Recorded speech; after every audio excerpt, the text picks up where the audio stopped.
What's up, Shelf Addicts? Welcome back to the Shelf Addiction Podcast. Get excited because today we are kicking off our end of the year wrap-up episodes, and we are going to start with covering our bookish reads of 2022. Stay tuned.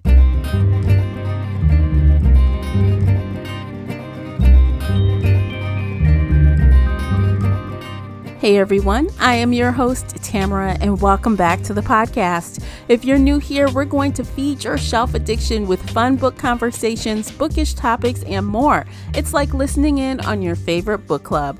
Participate in this discussion by joining the Facebook group Shelf Addiction Official or over on the Book Clubs app.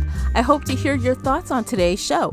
You can also find me and Casey on Twitter and Instagram. The links for everything I've mentioned are below in the show notes.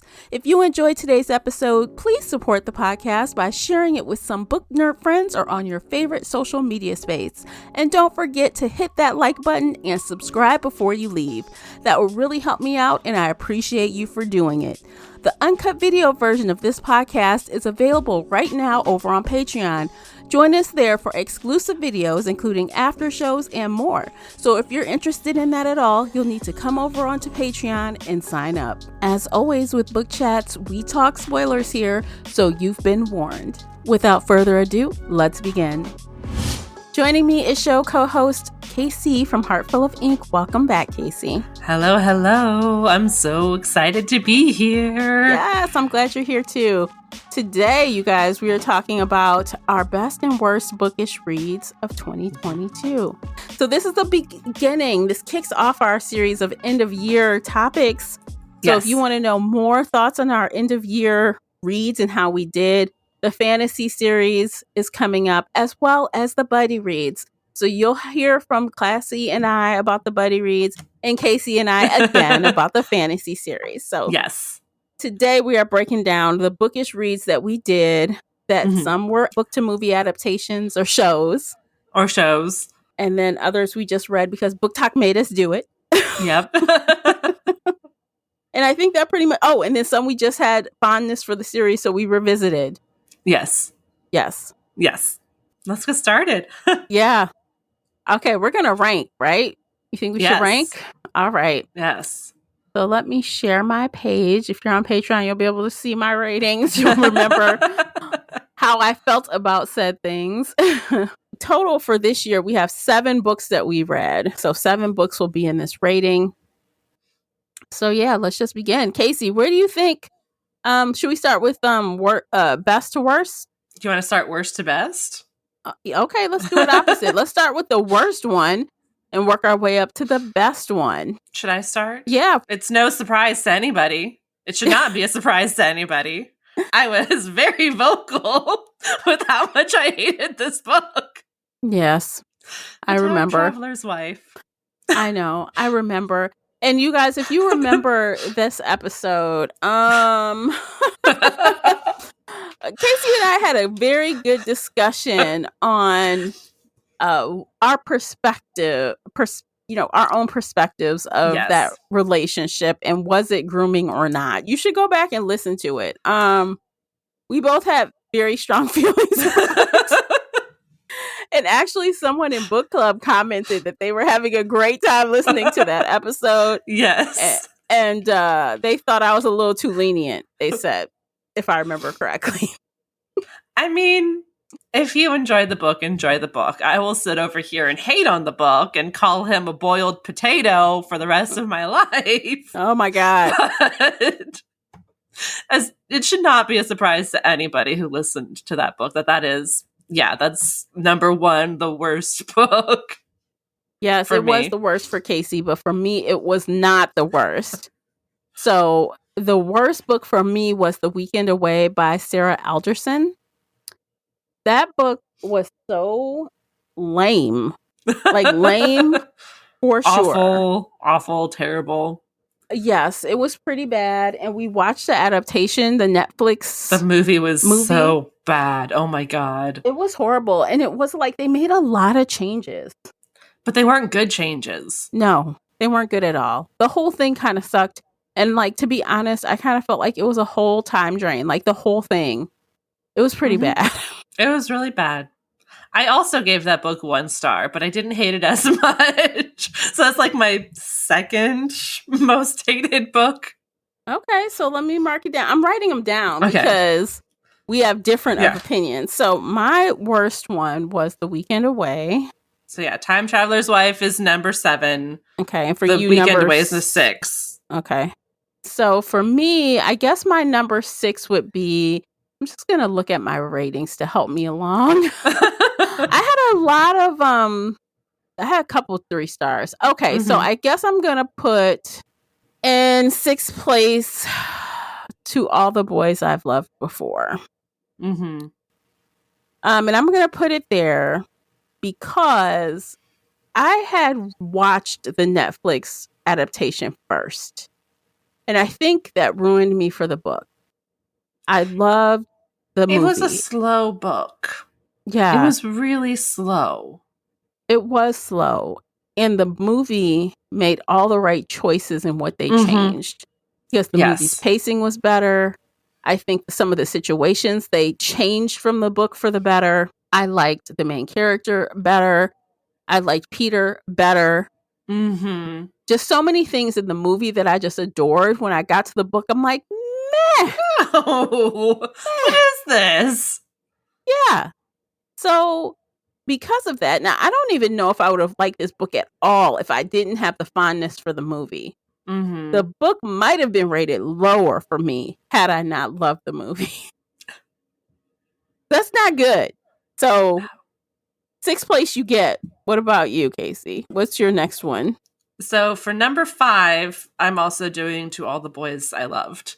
It, like you said, or like we just said, it was slow. It wasn't that good.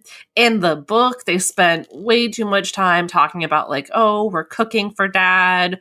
Oh, we're making dinner. Oh, this thing is happening. Oh, and it was just a long, rambly teenage angst. Yes. It was cute. And the movie was much better. For what it was, yeah, the movie was much better. There was more action. Cute. It was cute. I would totally rewatch that movie again. I would. Like when I'm in a little, I want to be cute, maybe leading into Valentine's Day, but you don't want anything too serious. It's a cute movie. It's really adorable. It's absolutely adorable. Yeah. But the book didn't hit for me. And I know that was a big winner in the book, world. People loved that book. I remember like they were fangirling and boying hard over that book. And I mean, to each their own. If that's the style of writing you like, if that's what you want to read, that's perfect for you. I think I just want a little more action. Yeah, I think like what you had mentioned with another series that we talked about in that you got to listen to the fantasy series countdown, basically. I think this book did well with the younger audience. So if you are in high school or middle school and you read this book, I think it would hit differently for you. I think if I read this book at age 14 or 15, I would have gone gaga over it. Like, that's exactly what 14-year-old me wanted. And yeah, kudos to the author for hitting her audience just right. It's not for us. I'm not going to rant about it. I'm not going to hate it for the rest of my life, but I'll just move on. It was kind of forgettable because when we were going over this list, I'm like, oh yeah, we read that too. And you're like, oh yeah. Forgot about that. Pretty forgettable. Okay, so that was your number 5. My number 5 is Vampire Academy. I still like Vampire Academy series. I really enjoyed it, but I feel like this is one of those books or series, I should say, that really doesn't get going in the first book. You know how sometimes series, the first book just does not hit right. So I ended up giving it 3 stars and it was fine. Because I remember the issues I had with it before, you can still find that review on Goodreads. And then when you listen to the podcast, are the same issues I have with it now. So I guess it holds up as it is, but I still have those same issues. And for that, it's fine, right? It's middle of the road. And we watched this again with the NBC Peacock TV adaptation, which did you think of that? Did you finish it? I did finish it. I did. And they went so off the rails. They went completely off of the rails. Should I finish it? If you... I don't think it matters. Honestly, I feel like you got more of what you wanted that we talked about. More of a relationship kind of stuff. You know, more feelings from Lissa and Adrian. Not Adrian. What's the guy's name? Oh, I can't think of it right now. I can't think of his name. Blank. But there were more... Christian. There we go. Christian. Yes.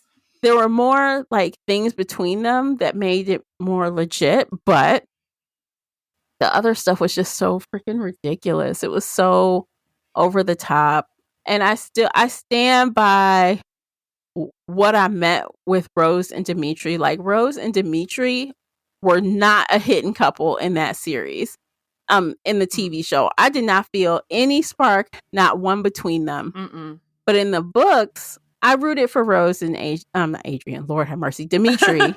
I've rooted for them after book 1. Again, after book 1. So things change. But for what it was, we only read book 1 and we stopped there. So for as it was, it came in 5th place. I'm looking at 4th place and I'm kind of torn. I'm torn between Vampire Academy and Neon Gods. Okay. And for me, both of these books were just okay. Like everything you said about Vampire Academy, yeah, it was the first book. It didn't quite hit right. It was kind of teenage angsty. There was some good stuff, but there was a lot of eye rolling. Same with Neon Gods. Like, it just didn't hit right. It could have been so much better. There were, she didn't really world build. She didn't really do this. It's supposed to be super hot. It was not. Like, and so I don't know which order I want these two to go in. Because for me, like, yeah, they're both the mediocre. They're okay. I don't know if I want to go read more Vampire Academy. Everybody keeps telling me it gets better and I should. I did end up reading more of the Neon Gods series, and book 3 is the one that really hit it out of the park. Book 2 was just, again, mediocre. Okay. So they're just both mediocre. And I don't know, they could go in 3rd and 4th place and just be interchangeable to me. Okay, so let's put VA in 4th and Neon Gods in 3rd then, since they're interchangeable for you. So you get to do 2 books. Okay, so 4th place for me would be Neon Gods, I think. I thought it was good. I rated it 4 stars. I think it's just because it maybe it'd been a while since I read something like that. I think we had difference of opinion on the heat level in that book. Well, yeah, no, I'm used to like super duper spicy stuff, and then I'm like, but he only fingered her in public. He only did that in public. That was it. That was it. And it was in the shadows, and it doesn't count. It's not that spicy. Yeah. And everybody gives me the side eye, and I'm like, okay, yeah, no, I have a very high heat level tolerance. Okay. So I thought it was cute, but not cute enough to, well, okay. So if you remember, I started the 2nd book. It's not as good. Like the 2nd book is just a retelling of the 1st book, and everybody who I've talked to says, yeah, no, it's not that good. Well, because when I started the 2nd book, I had to stop. I'm like, didn't I just read this? Yes, the first chapter is literally the same thing over again. I literally thought this is exactly what I just finished reading.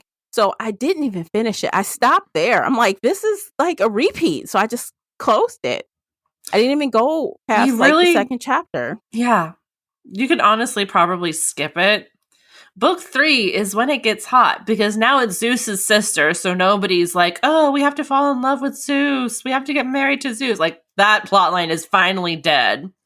But it's Helen of Troy, and she's like, I'm going to kick ass and take names. And she ends up with 2 men. And so it's like a fun throuple, kind of action adventure-y, actually hot spicy level. Okay. Yeah, no, book 3 was when this series finally hit for me.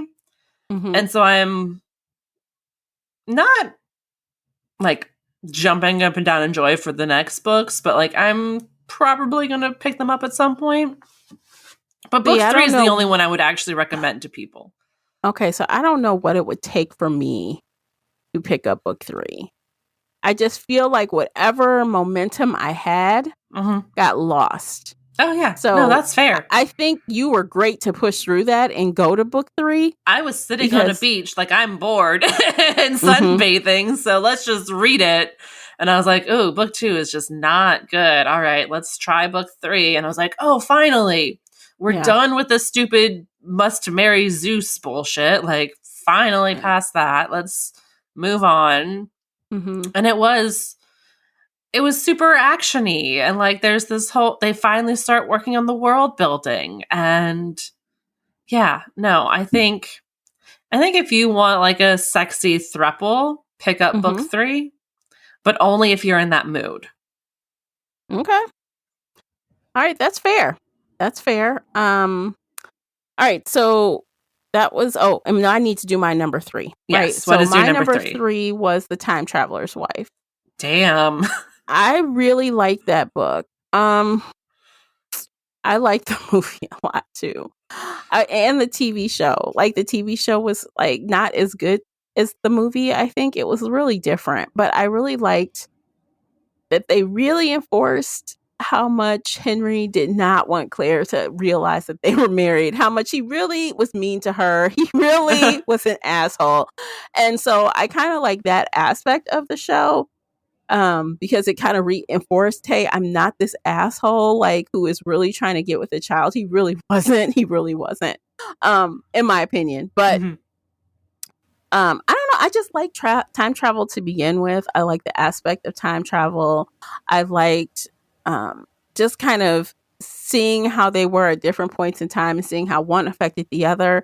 And I think almost to me, and I think I'm in the minority, I feel like the relationship was almost secondary to me than the story as a whole. A lot of people really were like heavy on how romantic they thought it was.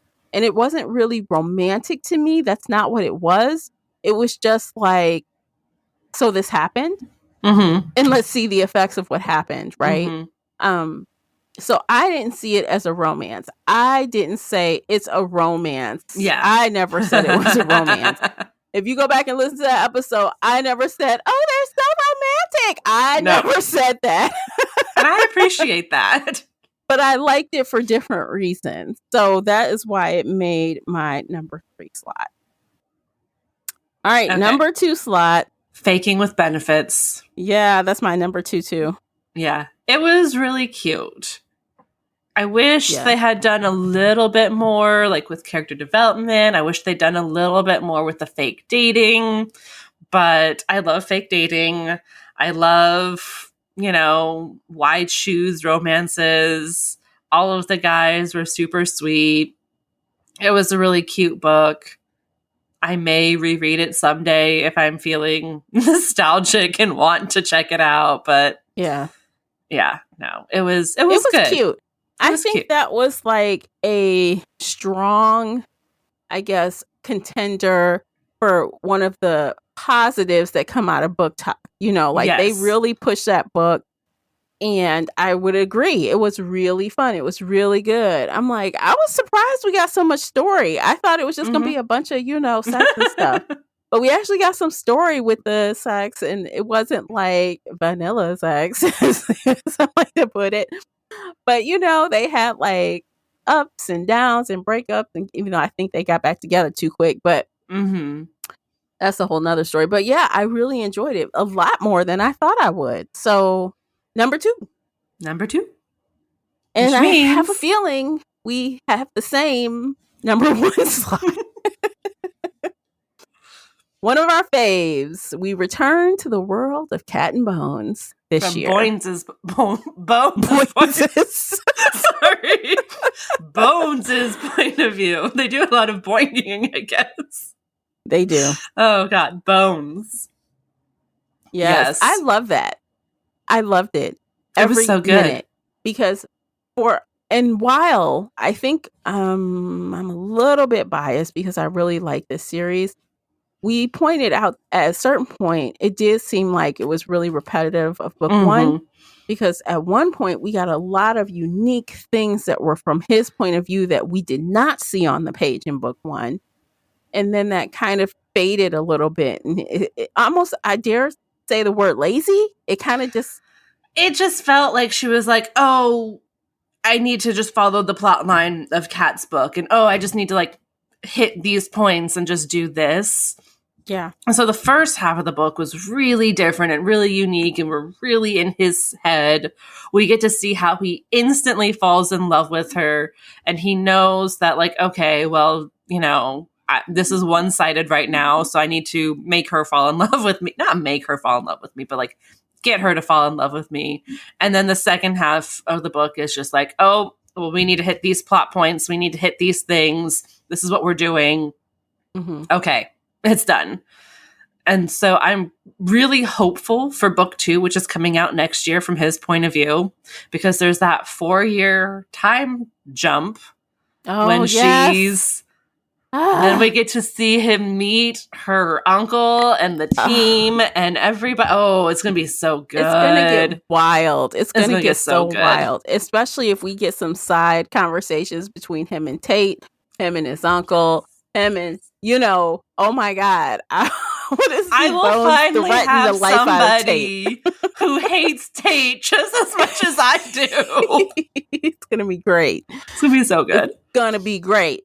Now we did read one more, but it was along with the Cat and Bone story, and it was a short story that we did in that same episode. So I will put that in the same bucket as number 1. It's not an extra, and that is the short story of a Grave Girls Getaway, which was cute. It was a little cute story about Denise and Cat getting away for the weekend and battling some witches who cursed them, and you know, the whole thing. It was cute. I hope it means that there will be more like full-length novels coming at some point from Kat's point of view, maybe Bone's point of view too, like new stuff, not just redoing the old ones. But fingers crossed. We need more Cat and Bones. We need more Cat and Bones. We do. And and may I just say, the male narrator that they picked for Bone's voice, chef's kiss, you guys. Chef's kiss, because no hate at all. We all know that I love the narrator for these books, Tavia Gilbert. She is bomb, but her Bones voice. I almost crashed my car when I heard it. Her version of Bone's voice is very high pitched, it's wet, it's old man voice. Yeah. It is not sexy at all. Oh, I was screaming in the car going, what the fuck is this? Yes. But when you flip it, and that's why I'm a fan of going forward, if she does do any more from Kat's point of view and there's Bones there, that she have 2 narrators, right? We have 2 narrators. But going forward, just from Bones' point of view, we will have, I forgot the man's name that's the narrator for this version, but he was really good. And my ears relaxed. I was like, oh, thank God. He sounds great. You know, Did you ever get a chance to listen to a sample? Not yet. I need to. I need to listen. Yeah, because it is not night and day. Yeah, no, I just heard her voice for like 30 seconds and I was like, what is happening? I do not like this. You're like, I cannot do this. I'm sorry. What is happening? This is not sexy. This is not Bones. Yeah. So with that said, if you read the other half of the grave, I think that's what it's called, the other half of the grave, definitely, if you've been listening on audiobook, you must try this on audiobook, and it's going to give your ears a nice treat. You're going to be like, ooh, okay. Yes. I like. So that is it. I think we've reached the end of this list. We've had a huge variety of things on this list. Oh, yeah. We did a bunch of reads and read-alongs and movie adaptations this year instead of bookish conversations. So my question for everybody listening is, do you like this? Do you want us to keep reading books and adaptations and watching adaptations?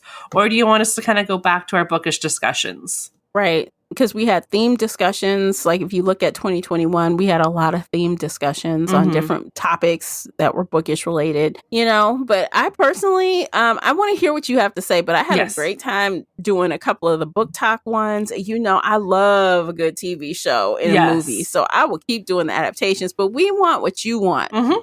So let us know. Yeah. Let us know. What do you want? Do you want more TikTok made us read it stuff? Do you want more adaptations? Do you want us just to sit here and talk about books with you? Because we can do all of it. Just let us know what you want. Absolutely. Wow. So that was a fun year. Yes, that was a fun year. And so next time, you guys, we'll be back later on this month with our fantasy series countdown. We'll give our best and worst, and then we'll give the countdown for the rest. So you don't want to miss that. So be sure to subscribe before you leave. Yes. So that you will catch that. And again, also, if you are into thriller and mystery, Classy will be with me to talk about, we read 12 books this year, one a month. We will be here breaking down what we thought of the Buddy Reads titles from 2022. So I think we're done. What do you think, Casey? I think we're done. All right. It's been a good time, you guys. Has been. It's great. We're kicking off this holiday season. Have a great time. Sip some eggnog with some alcohol in it. Have fun at your holiday parties. Yes. And we'll see you on the next podcast episode. See you next time. Bye, Take everybody. Care,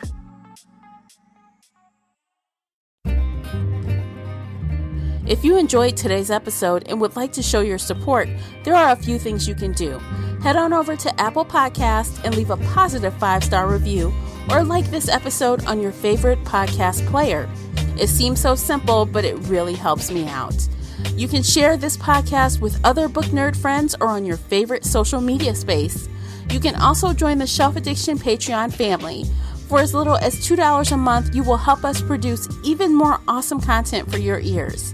You can also consider joining the Shelf Addiction official Facebook group, where we talk all things bookish and more in a safe space. The Shelf Addiction podcast is a part of the Nerdy Maven Network. You can also reach us via email at info@shelfaddiction.com. Thank you for listening.